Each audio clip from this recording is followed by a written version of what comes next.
నమస్తే. ఈరోజు అంబిక అండ్ అంబాలికల సంతానం గురించి తెలుసుకుందాం. వీళ్ళిద్దరూ విచిత్ర వీరుని పెళ్లి చేసుకొని చాలా హ్యాపీగా ఉన్నారు. కాకపోతే కొద్ది రోజులకే విచిత్ర వీరుని మరణిస్తాడనమాట. సో పిల్లలు పుట్టకముందుకే చనిపోయాడు కాబట్టి వీళ్ళ రాజ్యం ఎక్కడ రాజు లేకుండా అంతరించిపోతుంది అని చెప్పేసి విచిత్ర వీరుడు వాళ్ళ తల్లి సత్యవతి చాలా బాధపడుతుంది. అండ్ ఇప్పుడే తాను పెద్ద కొడుకైన ఋషి వ్యాసుడి దగ్గరికి వెళ్ళి నియోగం ప్రయోగించి కొడుకుని ప్రసాదించమని కోరుతుంది. దానికి తను ఒప్పుకుంటాడు. ముందుగా వాళ్ళ పెద్ద కోడలైన అంబికను పంపిస్తుంది. తను తన రూపం ఆకర్షణం చూసి చాలా భయపడిపోయి కళ్ళు మూసుకుంటుంది.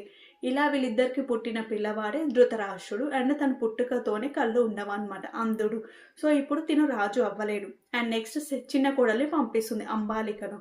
తన రూపం చూసి తను కూడా ఇలా షాక్ అయిపోతుంది, భయపడిపోయి షాక్లో ఉండిపోతుంది. వీళ్ళకి పుట్టిన కొడుకే పాండు. తను కూడా వీక్గా ఉడతాడనమాట. అండ్ హెల్దీ బేబీ కావాలని చెప్పేసి మళ్ళీ పెద్ద కోడల్ని పంపిస్తుంది.